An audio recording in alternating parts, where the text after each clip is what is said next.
Hello, hello, Blake Hart here. Thank you for watching and listening to Women in Music, my new podcast.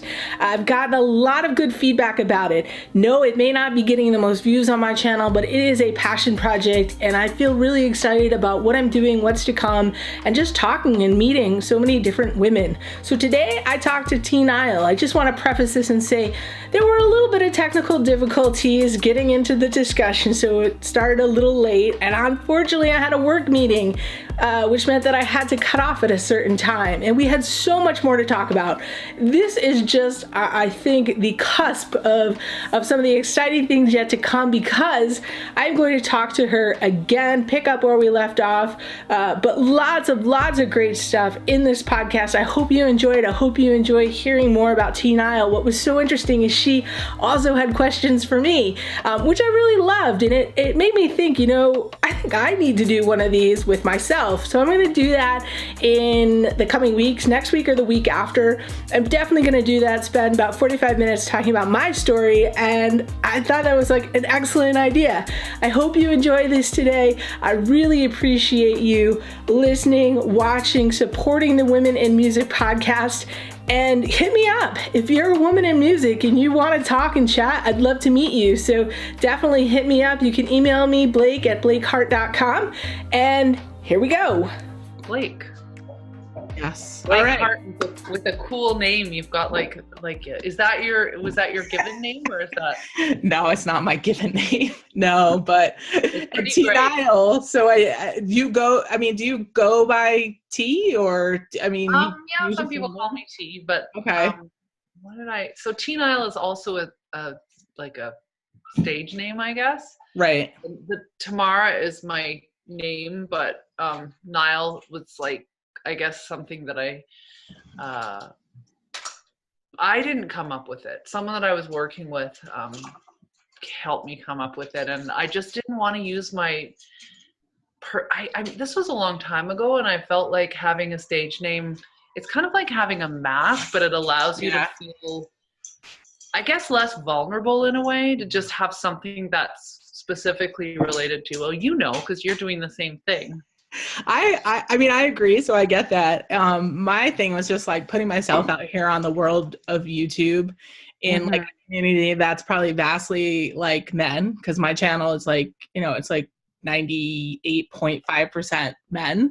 Wow. I just decided to, I just didn't want to put my real name out there. I'm also an attorney by day, so I have a professional career, and so I just was like, I need to just have something that, like, you can't, I don't, if you Google Blake Hart, like, I don't even know if there's a real Blake Hart that exists. Apparently they did. If they do, they did not buy the website name, because I was able to get that. So that was the most important thing.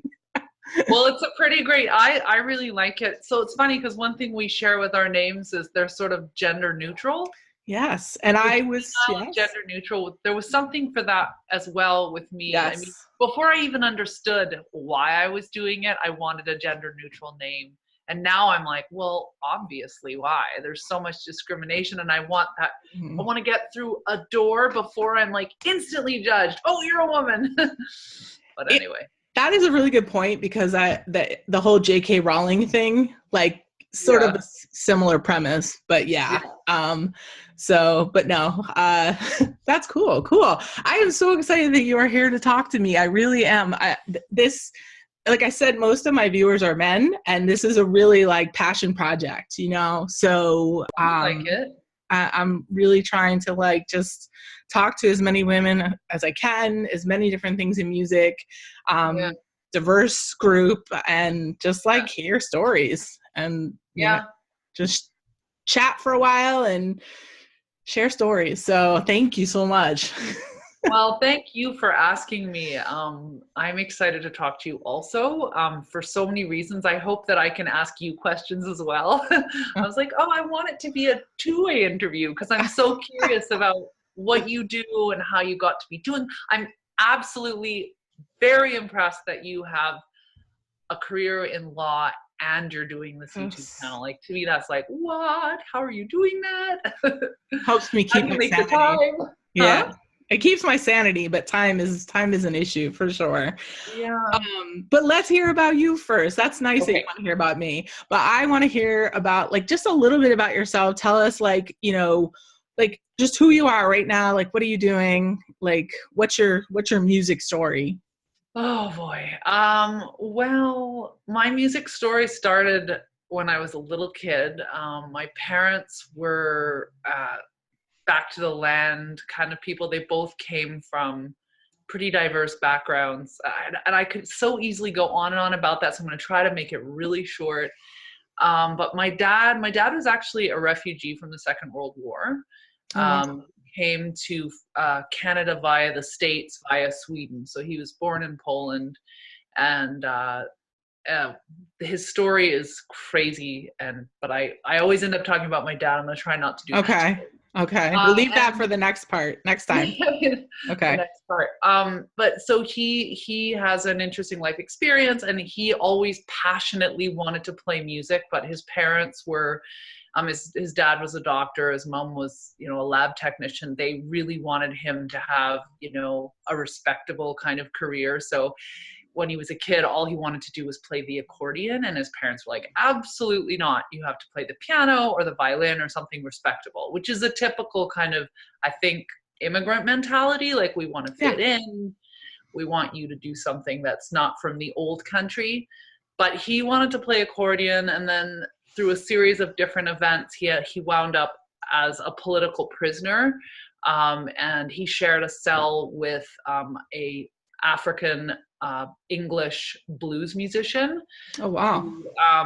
Who was doing a music course, correspondence from the Berklee School of Music. So my dad borrowed his course materials and basically taught himself music in prison. Wow. And then he ended up, when he got out of prison, he moved to Portland, Oregon, and I don't have the timeline exactly right, but he ended up doing some touring as a tour manager with this Southern American Black blues musician named, oh my God, my brain's fritzing out. He wrote San Francisco Bay Blues. Oh, anyway, he's awesome. Okay. He was a one-man band. So my dad got really inspired and became a one-man band. And then this was much later. Jesse Fuller is his name. Jesse Fuller. So he toured with Jesse Fuller as his tour manager. And then he became a one-man band when I was a little kid. And I used to tour with him, and he and my mom played a lot of music. My mom was a singer, and she actually went to music school and studied like percussion and marimba, but she was a violinist and a singer mostly. Wow. So they used to play music every single night. So I grew up around a family playing music all the time. My dad also got really into synthesizers and had all these different, like, he had Casios and an omnichord, and he had this like MIDI foot bass thing that he played on this one-man band. And so there was always this blend of like really rootsy kind of like accordion and harmonica and like all these bells and whistles. Like, it was crazy. I should send you a picture so you can insert a picture of him.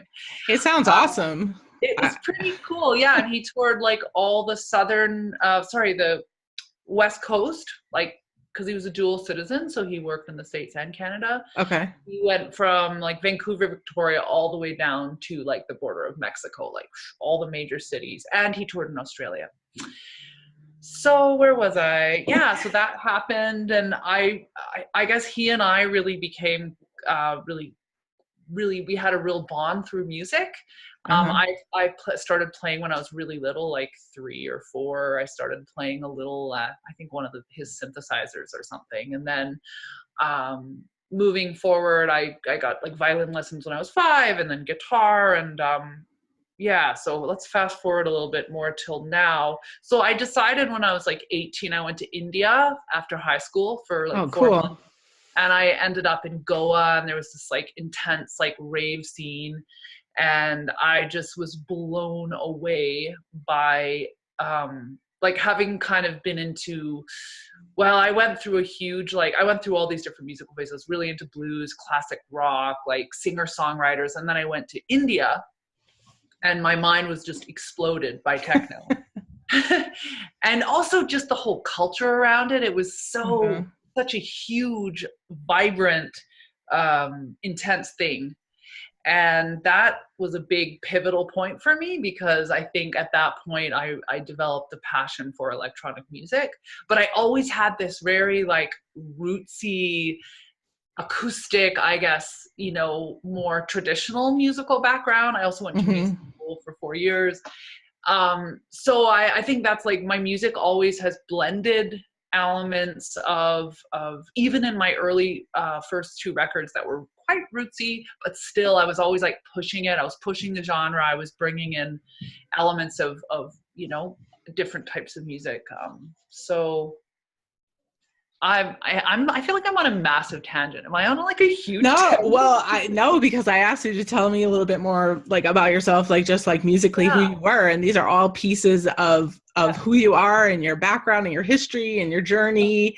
And that was going to be my next question. Yeah, like tell us about your journey. So this is everything like I wanted to know up front, like all together. I mean, it sounds like there's a lot more as well, like, which is so cool, because I think that for like a lot of us, like speaking from, you know, my experience, like my parents didn't do anything musically. And, you know, I heard, you know, well, they listened to like the 50s, you know, music, like, which I love, like the oldies. Oh, I love that too. 60s.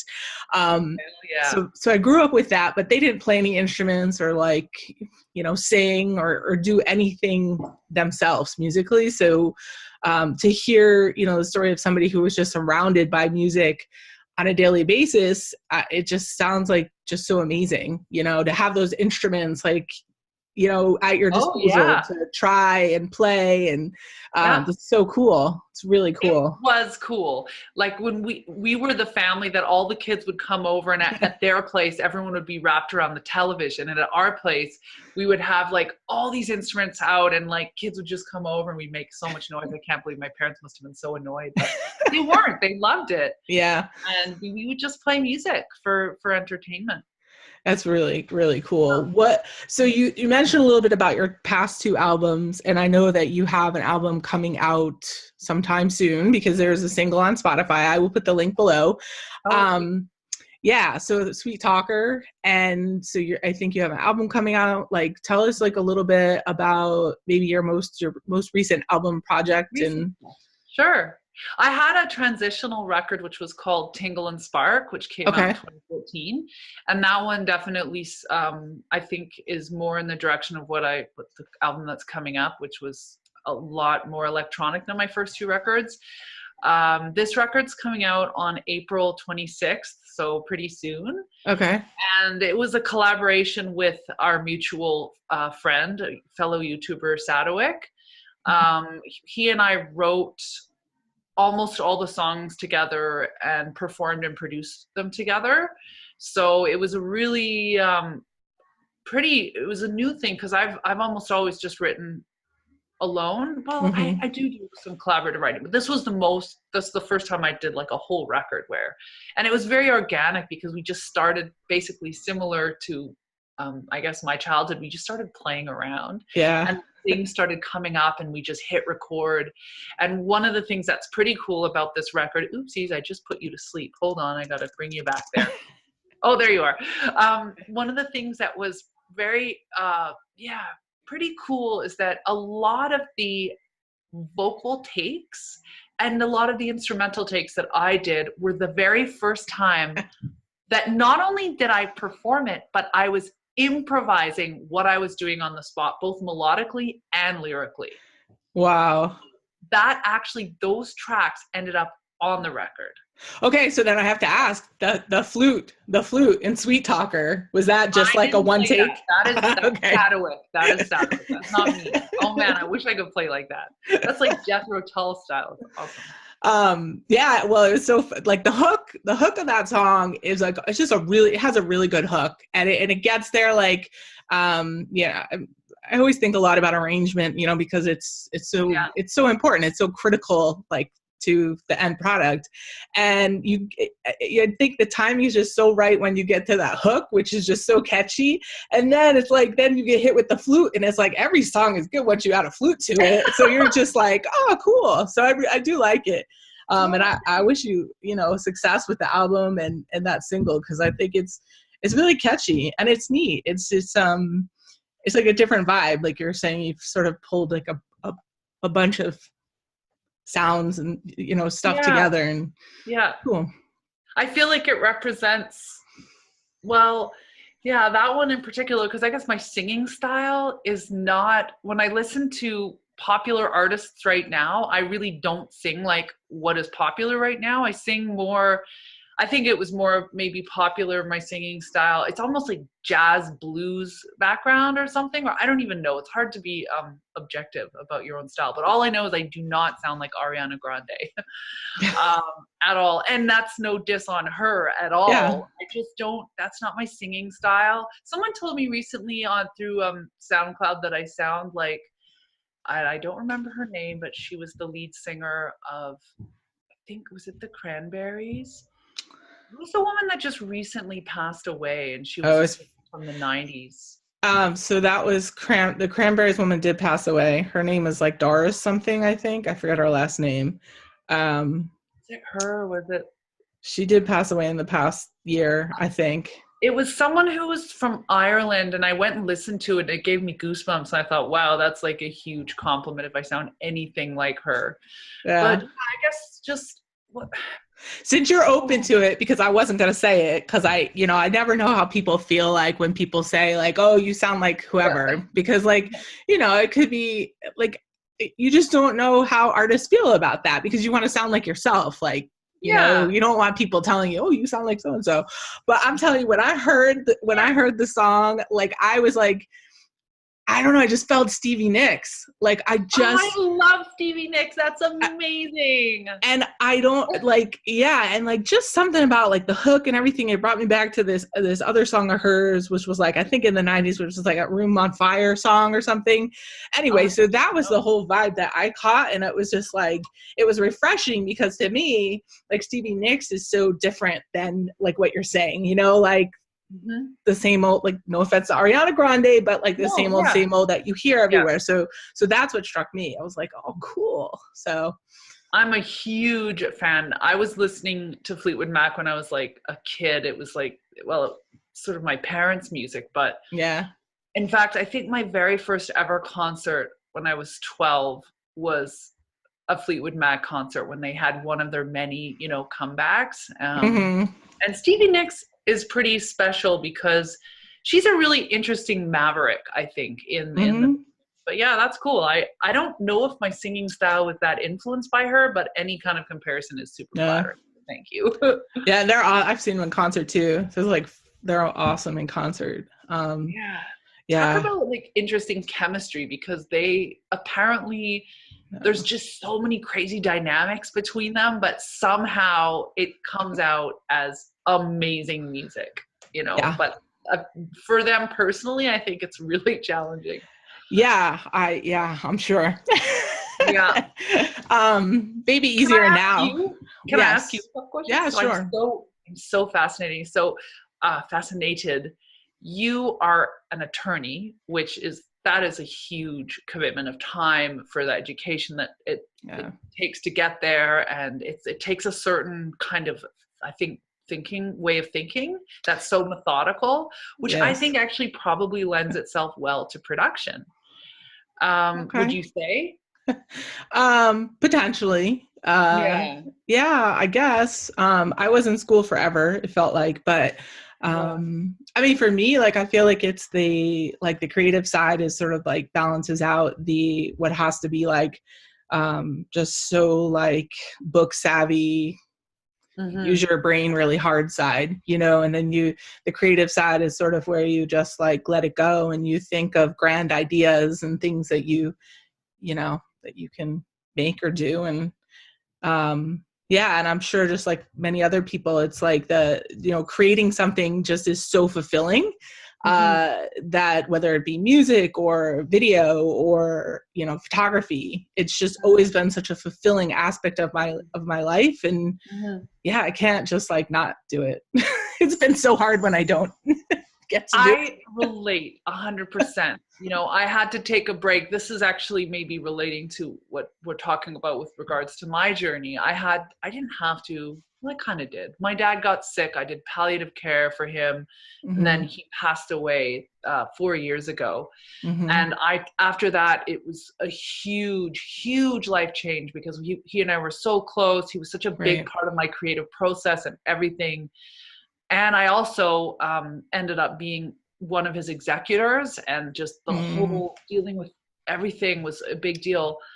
Um, but where was I going with this? So yeah, I ended up taking several years away from touring, and I was still creating, but coming back to the industry after essentially 4 years mostly away is like kind of mind-boggling because so much has changed.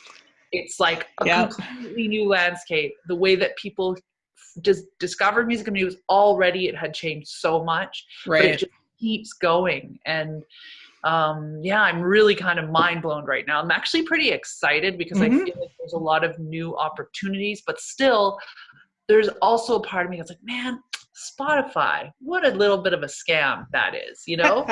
Because Spotify is posting huge profits, and Yeah. artists are not getting what's fair, in my opinion. But anyway, It's if people yeah. know about it, That's another conversation for yeah, sure. whole other conversation. Yeah, I mean, I think what you're summing up though too is like it's such an exciting time because the ability to reach though through Spotify, regardless of whatever, to yeah, reach so many people, and then on the other end, the people who have Spotify to yeah. be able to find Discover.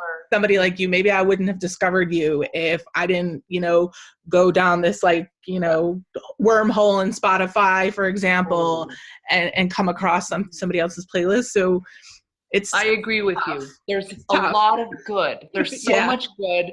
I just think that we're kind of trying to find that balance. Like, it's like whenever there's such a huge, I mean, this is such an overused term, but the disruption, right? Like, such a Yeah. huge disruption, there's going to be readjustments and balancing. And I think that's what's happening. And I'm grateful for people that are going out there and fighting for artists' rights. Right. I'm not an activist in that way, but I'm like, yes, thank you for fighting for our royalties. That's great.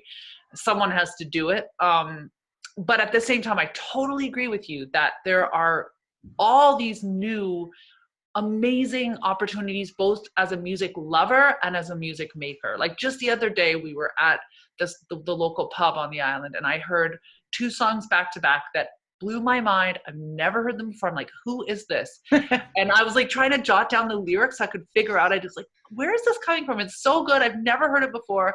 I went to the server and she said, oh, it's just a Spotify playlist. I can check who it is. And then it was someone I'd never heard of before. I wrote it down, and now I'm like, I just discovered like one of my new favorite bands, and it's just from an algorithmically created playlist. So And do you remember their name, or is it like one of those? okay, hold on. I don't yet, but Because I'll send it to you. I can never remember things like that. Like it could be my new favorite thing, and I'm like, oh, but I don't remember what their name is. So, but I figured I I'd wrote ask it you. down, and like I haven't. There's been a Mm-hmm. very crazy last few days. We had family visiting and stuff, but Okay. I have it on a little piece of paper, and I'm gonna go check it out. And if you want, I'll tell you about it. Yeah. It was like the Cars meets like something completely different. I will put the link below for anybody listening right now that wants to check it out as well once you tell me. Yes. So do you guys get so that was a Spotify playlist. So like where you are, like in Canada, is it people mostly listen to Spotify? So it doesn't really matter that you're in the Canada and not in the US. I mean, are you getting the same music? I talked to somebody in Australia. We were talking about Australian radio, and they told me that it's regulated by the country, and 40% or something of the music they play on Australian radio stations has got to be Australian artists. So I was just wondering. Yep. We have a similar thing. It's called CanCon, Canadian Content, and thank goodness for that, because when you start getting played by radio stations, they're mandated. They have to play a certain percentage of Canadian music. So I think a huge part of the Canadian music industry wouldn't even exist if we didn't have those rules. Okay. But as I don't know what the deal is with Spotify. I don't know if it translates to Spotify, and if not, I think that probably has quite an impact. But I definitely I don't find that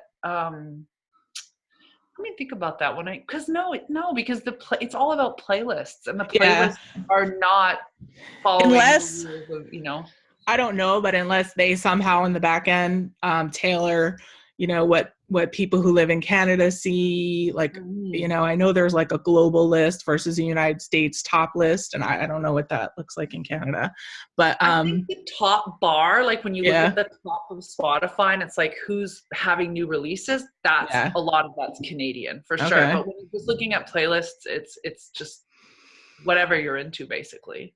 which is pretty cool. I mean, because that's new in itself too. It goes all ways, because it means that you're being like, I've been added to a bunch of Mexican playlists recently for some reason. I've never been to Mexico, but I'm on all these Mexican like, I'll playlists. take it. Exactly. That's really cool. That's I want to really hear cool. your music. I haven't yet. Yeah, you can, in. that's okay. You can find me. Blake Hart Beats is my YouTube channel for my like music. Like, I put it separate from this channel. But yeah, I know I've definitely spent this past year really like learning a lot about music production electronically. I mean, I tried for many, many, many years and just always ended up butting my head against the wall because I just didn't know music theory, and I didn't have the background to basically create what I heard that I wanted to create. So technology really, I feel like in the past 5 years has come so far that now there's these tools and advancements that I can just create. I can, pick up Native Instruments Machine, or like some other tools like different VSTs, and come up with a chord progression that I can, drag that MIDI into something else. And so I just feel like technology is really letting me like just experience the joy of being able to create what I've always wanted to create, but was just limited to playing the guitar, playing chords on a guitar that, it just I couldn't translate it to the keyboard. So anyway. That's amazing. That's such a success story, and something to not lose the baby in the bathwater when people are getting frustrated with technology. You're right. It's lowered barriers and really broadened accessibility for people to create music. It pisses a lot of people off though too. I was going to say there's a lot of purists who, yes, just like there are purists in anything that feel like you should know how to play the piano. You should know all the music theory behind what you're actually creating. But well, in the words of Neil Young, I'm gonna steal this quote and change the context, but I think it still fits, which is like, if somebody doesn't like what you're doing, you didn't make it for them. Exactly. You didn't make it for them. Yeah. And I'm pretty sure that was Neil Young, but I got to cross-reference. If it wasn't him, it was somebody else. Obviously. Yeah. And that's the thing. Like, I'm old enough at this point in my life. I just turned 43 last month, and like, I'm old enough to just not care. You get to this certain age, for anyone out there that's younger that is like listening to this, like, you truly get to this age where like, you just don't care. It doesn't hurt your feelings. There's more important things in life, and you don't feel the need to waste your time on anyone's negativity. Like, you really, and it's weird. It's like you really don't care. Like, if I tried to tell this to my like 20-year-old self, I would have never believed it, because I just wouldn't have believed it. And I'm sure lots of other people don't believe it, but seriously, it's just, some stuff just is definitely not important. So I've had purists leave comments on my YouTube channel, and I just laugh. I don't even respond. I really just, I don't even have time to respond. So, but it is what it is. Also, YouTube is kind of, for whatever reason, comments on YouTube, right? You can't, if you live and die by those comments, you're not going to live very long. No. And I've learned that from, Sadoway, because he mostly doesn't get very many negative comments, but sometimes he does. And, he's just, he doesn't let it bug him. At first he did. He said at first it was very upsetting to him. And then he just, so this leads me on, because I want to ask you some more questions too. And we might have to do a part 2. So we'll see in a few months. If I want to make sure I get my questions in, but I also I'm happy to answer your questions. So, yeah, so any advice for like women, things you've learned along the way being, you know, and I think of this now because, you know, Sedgwick probably doesn't get as many negative comments because, and I'm just saying, you know, You're I don't know right. who's You going to don't even watch have to this, say it. but It's true. you know, It's like true. there are unfortunately a lot of men who think that women shouldn't be in certain spaces or that they don't know what they're talking about and it's, you know, like I make music because the joy of it. I create because the joy of it. I do it because I love doing it, not because I need some guy to tell me, you know, oh, well, you didn't, I don't know, you should have played this chord, or you don't know about this, or you didn't use the right word for your audio this, you know what I mean? Like, it's just, Yeah. so any thoughts you might have for women? Oh boy. I know it's a deep one. It's a deep one. There's this, I mean, we could talk about this for hours. You know, I started out very naive. I did have a pretty good support network with my dad, but and my family, and you know, I come from a small but very progressive community, I will say. So in a way that almost made it worse because I was so sheltered and I thought people were just really good. And a lot of people are really good, but there's a lot of people that aren't as well. And I think I feel bad saying that because I don't even know if it's good or bad. It's just different cultures clashing up against each other, and people have different programming, you know, and yeah, that's a good point. Conditioned in different ways. People are conditioned to think different things. And I think there's definitely a conditioning in our culture. And it's not just our culture, it's even worse in others, where there's a sense of what is a woman's role, whether it's actually said or not. So for example, even as a guitar player or an instrumentalist, I'm in a space that's almost exclusively occupied by men. Most women barely even play an instrument, and it's not because women are not necessarily good at it. Well, again, I'm opening up a gigantic topic and I'm not even qualified to say this other than I've got my own experience. That's all I can say.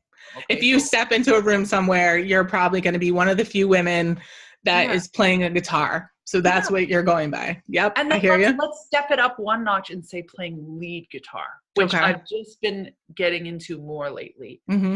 If you are playing lead guitar or any kind of lead instrument other than singing, that's just almost all guys. It's all guys. And now I think in music production, and I wanted to talk to you about this because Sedgwick's been thinking about this a lot. He's like, why is it? And of course, there's the people that say, oh, it's biological. No, it's not. It's not biological. You want to hear what this is a deep story. Okay, deep. Let's no, go. I mean, like, I think that it really does just go back to the roots, like you were saying, like, just sort of how we've all been brought up through time, and just that patriarchy does exist, that there has been male privilege for many years, and women are definitely getting so much more privilege, you know, privileges obviously now. Absolutely. But just, it takes a long time to catch up, you know, it's not an overnight thing. And I think that's it. It's like STEM. It's like the whole science, you know, field and stuff. Like, it's just, and that almost as well, like the programming within women, that, you know, the messages that may have been sent to us, like, well, you can't do that. And just accepting, like, oh, you know, like, I can't go play guitar. That's something that the boys do. You know, it's just the way it's been. Here's another thing is it's also like when we talk about gender identity and what makes us feel like a particular gender and feel strong in that gender role. Yep, that's a good point. There's a lot of reinforcements for a woman. Singing is like attractive and sexy and kind of, but like playing guitar, that's kind of sexy in a masculine way. There's something that's like inherently, and again, I'm not saying that I believe this, I'm saying the general societal unspoken thing. And so to change that, to kind of shift it doesn't happen overnight. And so I and my other fellow like female instrumentalists and people that are kind of getting out there, you know, you kind of are in a bit sort of on the edge. You're on an edge. You're pushing something forward. And I've definitely received many different responses from both men and women.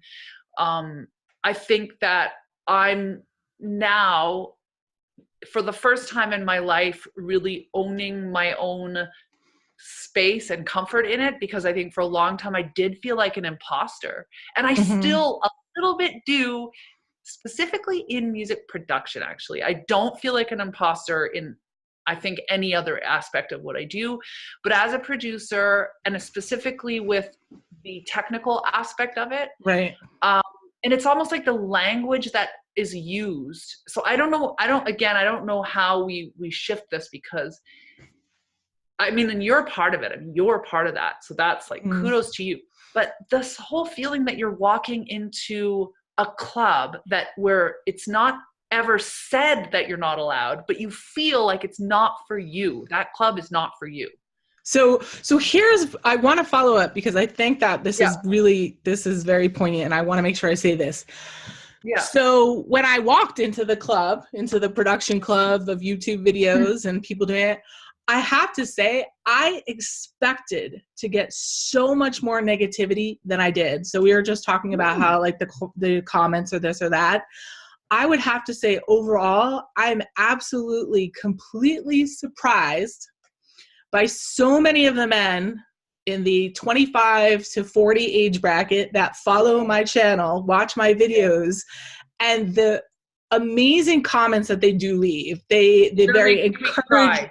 No, they're encouraging comments. There's a ton. And so I would like to say that the positivity far outweighs the negativity, but that's why I think that the visibility, which is what this podcast is for, and why, you know, I continue to do what I'm doing with my journey, is what is so important. And that visibility is not out there, but by us being visible and sharing these stories, and I think it will, hopefully, my thought is, it will help, you know, the younger generations, me, who I didn't get to see this, but somebody who's like 15 right now, they're going to watch this. So anyway, so it's I think it's important, but I think that'll help. That's my, but I just want to, I'm so glad you said that, because I think that a lot of what I just, you know what I said, where it feels like it's a boys only room, that's actually in my mind, partly. And that's conditioning. It's conditioning. So what you just said is such a great antidote and response to what I said, because you are many steps. Like, I'm a producer, I'm a creative producer. Yeah. I think about where things should be and what sounds and all that stuff. Like, on the creative side, I feel very comfortable in that realm. For me, it's the technical side. For me, it's the engineering and all that stuff. And I mean, I have an amazing partner in that creativity, which is Sadowik. But the thing is that I want to do it myself. I really do. And he started, before we had the whole thing with his cancer and everything like that, we actually started a series where he was teaching me and we were doing videos, and we got to pick that up again. But I saw some of those and I really enjoyed them. Actually, I did see some of those. I got some comments, and then I responded. It was so interesting. So I got a couple comments. Oh, she's so annoying. She's so slow, like blah, blah, blah. And I have ADHD, and I guess what's also called slow processing speed, which is not stupid, but sometimes certain things I take longer to process. Anyway, so, but I responded to the comments, and I was very open, and I wasn't snarky. And then people came back to me and were like, oh, I'm so sorry. What I said was like really not cool. And you know what? I really wish you the best. Like, it was such a neat kind of thing. That's awesome. You know? Yeah. And that's awesome, because for somebody to like come back and then say, oh yeah, I'm sorry. Like, that's awesome, because I know that takes a lot. And I know a lot of these guys, they say what comes to their mind first. And so for somebody to then come back and revisit, that's great. And I think there's a certain like boisterous, almost, I want to say like taking the piss attitude in comments sometimes that isn't always even meant to be so negative. It comes off really negative, but I think sometimes it's like very jostly, like, hey, and competitive, and like, you know, and like, don't have such a thin skin, you know. And then when someone comes along and shows their vulnerability, someone's like, oh, I didn't mean it that way. Like, so that's the other side. I have to tell you, I'm having so much fun talking to you, but I have to go to a work meeting right now. Oh, yes. Okay. Which is not as fun as this, but but I do need to pay the mortgage and all that other stuff in life. Oh, but this has my been fault because my computer is so slow. No, we'll do it again. I think that this was a really excellent conversation, and I would really love to talk to you again when we have more time. Because I just feel like we hit on like a lot of things that it's really, this was supposed to be about you, right? But we went to this other area, which I just think is really interesting, and I think it's good for people to talk about. So, and it's been just fun. I guess for me, and we'll wrap this up. You have to go. I guess because I was so curious about you, I'm like, let's have a conversation. Yeah. But I didn't really answer your question, and I apologize. I was letting my interest lead me, but I definitely would love to share more about my experience at some point.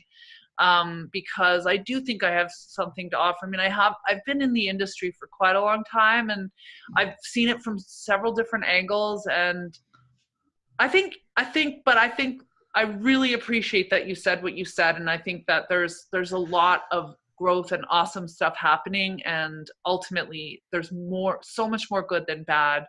And as a woman, I feel like things are just getting a lot better. For sure. So let's do this. So let me, when you're going to release your album at the end of April 26th, did you say? Is that week?